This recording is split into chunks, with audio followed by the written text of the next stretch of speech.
All right, welcome back, everybody. Thank you for entertaining a little celebration as we bid adieu to our former board members. And we're now at the point where we're going to welcome and seat our new board members. We start with the oath of office. So I will join these over here. All right, so basically each school board member, you're going to take your seat on the board, but first you're going to do the oath of office. So I do ask all of you to just repeat after me. Please raise your right hand. All right, I say your name, do solemnly swear or affirm I, Dana Bynard, do solemnly swear or affirm that I will faithfully discharge the duties of the office of member of the Board of Education of Maine Township High School, District 207, that I will faithfully discharge the duties of the office of member of the Board of Education of Maine Township High School, District 207, in accordance with the Constitution of the United States, the Constitution of the State of Illinois, and the laws of the State of Illinois to the best of my ability. in accordance with the Constitution of the United States, the Constitution of the State of Illinois, and the laws of the State of Illinois to the best of my ability. I further swear or affirm that I further swear or affirm that I shall respect taxpayer interests by serving as a faithful protector of the school district's assets. I shall respect taxpayer interests by serving as a faithful protector of the school district's assets. I shall encourage and respect the free expression of opinion by my fellow board members and others who seek a hearing before the board while respecting the privacy of students and employees. I shall encourage and respect the free expression of my opinion by my fellow board members and others who seek a hearing before the board while respecting the privacy of students and employees. I shall recognize that a board member has no legal authority as an individual. I shall recognize that a board member has no legal authority as an individual, And that decisions can be made only by a majority vote at a public board meeting. and that decisions can be made only by a majority vote at a public board meeting. And I shall abide by majority decisions of the board And I shall abide by majority decisions of the board while retaining the right to seek changes in such decisions through ethical and constructive channels. while retaining the right to seek changes in such decisions through ethical and constructive channels. Welcome to the board, everybody. Ask you to go ahead and take your seats and join us.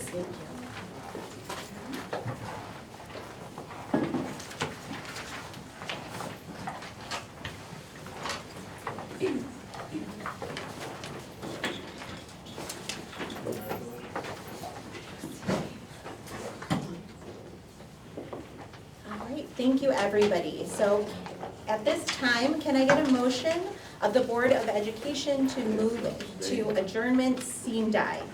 So moved. Second. Thank you. Jim, can you take the roll?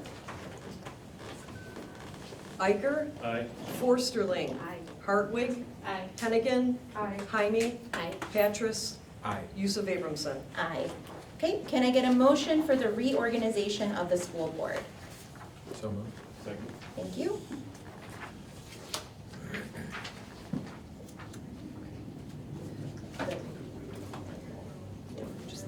Okay, all right, we've already done roll call, so let's keep moving. So at this time, since we are adjourning sine die, we are going to appoint some temporary officers. So at this time, I would like to appoint Board Member Ed Iker as President Pro Tem, and I will appoint Ginny Edwards as Secretary Pro Tem, and I pass it on to Board Member Iker. Thank you.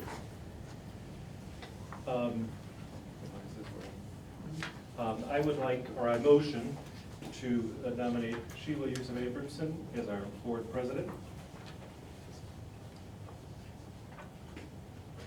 Any other nominations? Oh, any other nominations? I'll take the roll. Iker, Aye. Forsterling, Aye. Hartwig, Aye. Hennigan, Aye. Jaime, Aye. Patras, Aye. Yusuf Abramson. Aye. Okay, all right. So can I get nominations for the election of Vice President of the Board of Education for 25-26? I nominate Ed Iker. Okay, any other nominations? If none, you take the roll. Patras, Aye. Jaime, Aye. Hennigan, Aye. Hartwig, Aye. Forsterling, Iker, Aye. Yusuf Abramson. Aye. Can I get a motion to appoint the Secretary of the Board of Education for 2025-2026 to Ginny Edwards? So moved. Second.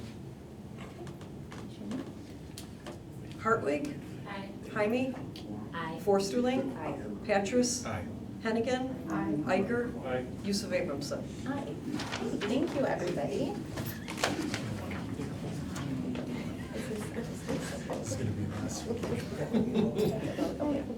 All right, so we have one more action item before public comments. Can I get a motion to approve the calendar of the Board of Education meetings for the 2025-2026 academic year with a 6 p.m. start? So moved. Second. Thank you. Iker, Aye. Patras, Aye. Hartwig, Aye. Hennigan, Jaime, Aye. Forsterling, Yusuf Abramson. Hi. Okay, well, welcome, everybody. I'm so glad that you're with us. So that doesn't conclude the meeting, but it does, you are all official, so thank you so much. Welcome, welcome, welcome.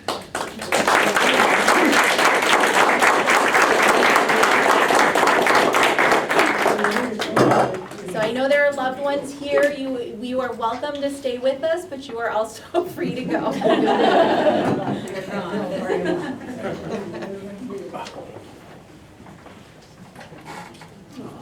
That's crazy.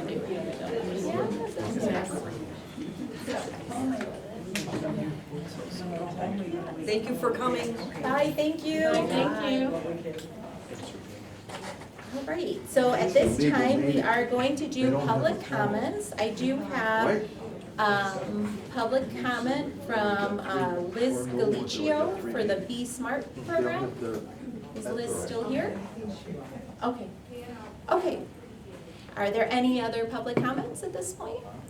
She left, Okay. sorry. Okay, all right, so being no public comments, let's move on to our reports. Let's start with the monthly status of finances with Mary. Certainly. In your board packet is the March financial report. If you look at the revenue side, you can see those funds that are funded with property taxes are above 95% completed, and that's because the majority of our March collections of taxes have been received. Those funds that aren't property tax dependent, like the self-insurance fund, fall more into the percentage of the year that is complete, which is about 75%. Some of the other variances, like in transportation, where there's a large state payment, that will be dependent upon the quarterly payments and when they fall from the state. We have only gotten 2 of those quarterly payments thus far.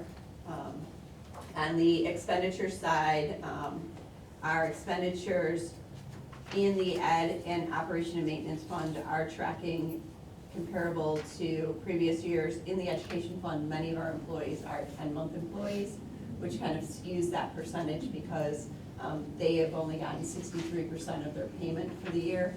In June, we run all of the summer payrolls for them and expend it. So you'll see a larger than probably you typically see in a normal month in June for those summer payrolls. Other funds are tracking, like health, life, safety is going to be dependent upon, we pay for roofing projects out of that fund. So whatever portion of the roof can get completed in June goes in this year. So it will vary, but between the 2 years, we are in line with budget. The rest of the report goes through our fund-by-fund equity and revenues and expenditures, and it also includes the revenue and expenditures for NSERV and IRED. Those are 2 entities which we serve as the administrative agent over. In March, at the special board meeting, we did an in-depth dive into the third quarter budget, which March marks the end of. As typically, they're presented together, but because we had a special board meeting, we presented that information at that meeting. I will entertain any questions that anybody has on the March financial statements. I don't know why I'm noticing this for the first time, but I noticed that expenses go up to 140 and revenues are only sort of 100. Is that because we expect in a fiscal year that one or more of those buckets may be over budget? And if they are, do areas where we're under budget typically offset that, I'm assuming? So it's probably it is more likely that during construction, expenditures exceeded budget because of the timing for construction. So I think now that we can probably reformat that down to about 120% on each side. So it's a formatting thing rather than anything that we are expecting to exceed budget by 140%. Thank you. Thank you. Okay.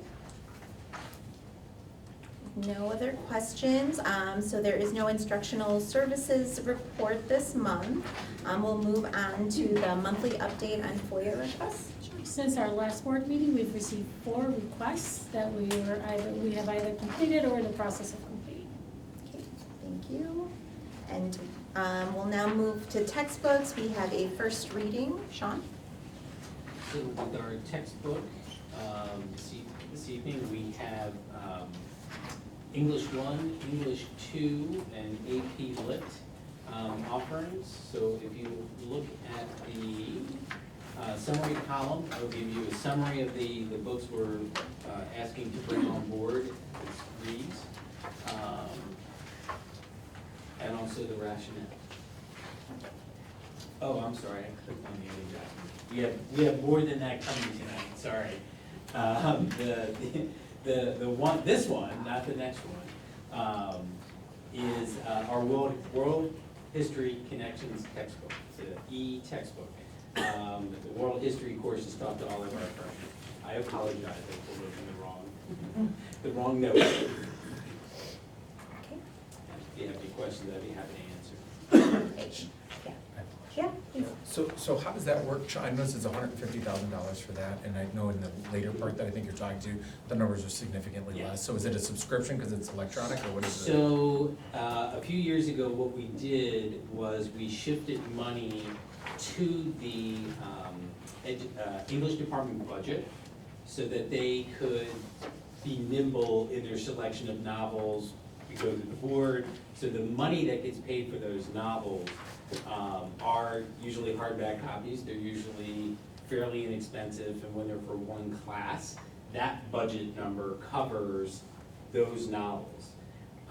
In terms of the textbooks, so when we're talking about US history, world history, some of the books that are like every freshman or every junior touches, they're usually in e-format, and they usually are a subscription. When we buy them for multiple years, sometimes it's a 5 or 6 year subscription, so you'll see a larger number than 150,000 when we do some of that. But that's sort of the difference between the two buckets of money. And is this a longer year one then? Is that the, This is because it's all of our freshmen. okay, So that's access to that textbook and it's all of its resources, thanks. which is always a lot more than a novel that you can get from Amazon. Yeah, okay. Thank you. Yeah, please. What is the estimated life cycle of this? So we would not look at another world history textbook probably for about 5 or 6 years. And at that point, we would determine whether or not we would change a publisher or a book unto itself. The nice thing about an e-textbook is that it's constantly updated, unlike the print version. So if something changes next year, it gets changed in that world history text, rather than sort of the old model of, well, we have this book and maybe 5 years later, the world has changed quite a bit and the book hasn't changed.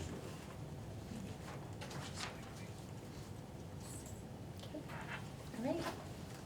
With no more questions, we will now move to our consent agenda. So for everyone who is here, the agendas are on the table, so hopefully everyone grabbed one so you can see which items we are voting on. Can I get a motion on items 12A through F, please? So moved. Second? Oh, actually, we already voted on the minutes, so can I amend my motion to 12B through F? So moved. Second. Thank you. Iker, Aye. Hartwig, Aye. Jaime, Aye. Hennigan, Aye. Forsterling, Aye. Petrus, Aye. Yusuf Abramson. Aye. Okay, can I get a motion on Board of Education policies? This is a second reading for field trips and educational tours. So moved. Second. Thank you. And then, George, do you want to say anything about that one? Just for the board members, the policies presented tonight have gone through the administrative review, policy committee, and a first reading at the Board of Education last month. So tonight's the second reading. Thank you.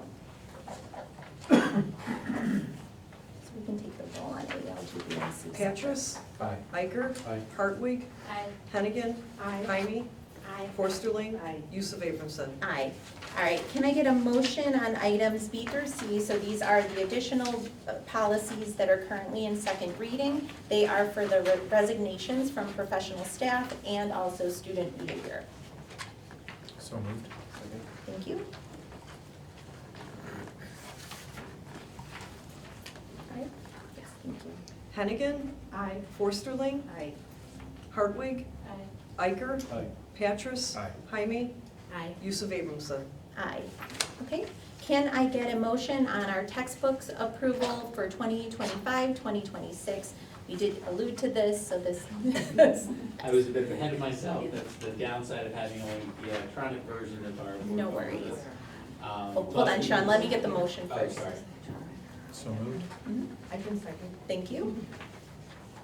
All right, So the titles are listed there, to be added to our English 1, English 2, and AP Lit and Comp class. Be happy to take any questions you might have. I'm reading one of them, it's phenomenal. Yes. Awesome, thank you. And these are hardcover books then, Sean? Yes, so what the teachers typically do when they decide this is the book we're going to read in Unit X, they go ahead and purchase those books, the hard copy books, for the number of students necessary for that, whether that's that section or whether that's in the unit. So they kind of handle, we've shifted, so the last books were paid for from our textbook account and budget. We shift the amount of money out of that every year to the English department so they can be a little bit more flexible and fluid with the purchases. And is there a benefit to having a hard copy as opposed to the ebook? So, if you were to ask us probably 8 or 9 years ago, we would think, oh, all kids are sort of reading everything online. The reality is, even our students prefer having a hard copy book, especially when it comes to, I want to mark it up, I want to highlight it, even though those tools do exist electronically. Sort of the old standard of actually getting into the book and doing what they need to do to help them understand it or make notes is still the preferred way. Yeah. I'm a old school book in the hand kind of guy, so I. I think what research has helped us understand is, it depends on the kind of reading you're doing. And even though you could argue these books might be for pleasure, we're treating them as a text that you're using to identify things, make an argument, so forth and so on. So it might be fine if it's a bedstand read and you might enjoy it that way, but when we actually ask the kids to put pen and paper together to scaffold towards their essays and things like that, this is the best way to do it. I know for my girls, there's always post-it notes and, Mhm. all of things that you could really. Well, I think it's good anytime we can get kids away from the screens. Yeah. Because all the fatigue of the screen, so this is nice, yes, for sure. All right, any other questions? If not, Ginny, can you take the roll? Forsterling, Aye. Jaime, Aye. Iker, Aye. Hartwig, Aye. Petrus, Aye. Hennigan, Aye. Yusuf Abramson. Aye. Can I get a motion on 15A? This is the approval of bids and awarding of contracts for Renaissance Star 3-year contract. So moved. Second. Thank you. Sean? Yes, this product, Renaissance, you may be familiar with the term STAR testing. particularly if you have a student who is with us, or a student, if your student's at 64, they also use it. We use that to track yearly growth for our students in areas of fluency and reading, and also as an identifier for students who might need additional literacy support. Okay. Any questions? Okay, if none, we'll take the roll. Iker. Aye. Hartwig. Aye. Jaime. Aye. Hennigan. Aye. Forsterling. Aye. Patras. Aye. Use of Abramson. Aye. All right, can I get a motion on, again, approval of bids, awarding of contracts, item B, Curriculum Associates LLC? So moved. Thank you. All So right. this item, Elevation, is the software we use with our multilingual learning students. It is something, it's a product that enables teachers, whether you're teaching in our ML specific programming, or whether you have students who are ML students in your regular classroom. It basically takes that score on the access test and then helps you identify reading levels and other pieces of support you can provide for a non-native English speaker. Please, go So ahead. this is a renewal, is this, or how long has this been used so far? I think this is now year 3, it might be 2. Actually, it's 3, because we had it a year, then we actually hired a director of multilingual learning. So this also is paid for, and I'll just mention this, out of Title III. And so Title III is a grant specific to, a federal grant, specific to students who are English language learners. If we don't spend all of the grant money in a year, do we lose it? Or is it never- No, there is carryover from year to year. Thank you. Thank you. All right, no other questions? Can you take the roll? Hennigan. Aye. Forsterling. Aye. Hartwig. Aye. Jaime. Aye. Patras. Aye. Iker. Aye. Use of Abramson. Aye. All right, can I get a motion on the approval of our technology budget for 25-26? So moved. Second. Thank you. All right, Mary or Sean? The budget was presented as information at the special board meeting. There have been 2 adjustments to it to kind of lower it based on some of adjustments in the software cost. It is less than last year, which was anticipated because this year was a heavy equipment purchase year, and we knew that it was coming down. In the following pages, we've kind of listed on the first 2 kind of the major tech activities, and then we list out all of the software costs. We give you a multi-year look at the budget so that you can compare it from year to year. I would say the major initiatives next year are going to be the auditorium scene, so a lot of the performances are requiring you to use the production software and props instead of building your own. So they're putting LCD projectors on the stage, short throws that you can then project the scenery for the productions on there. We are continuing with the replacement of some of our staff mobile devices, some of the student laptops, and then a host and variety of things. Chromebooks is an annual purchase, that's about almost $1 million.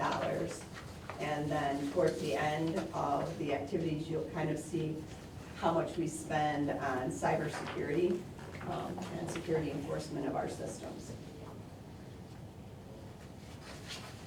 So I don't know if anybody has any questions. Software is almost half the budget.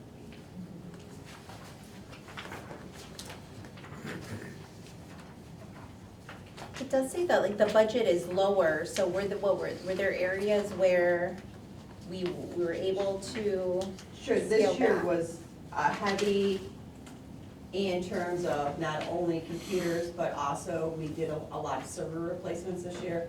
And the budget would have been higher, but if you recall, a couple of weeks ago, we sent a memo where they had saved some money in the software and they wanted to advance purchase some additional servers before the tariffs went into effect. So we bought about $90,000 worth of servers out of this year instead of buying them out of next year. Yeah. Great, thank you. Any other questions? All right, if none, Janine, you can take the roll. Hartwig. Iker. Aye. Patras. Aye. Jaime. Aye. Hennigan. Forsterling. Aye. Yusuf Abramson. Aye.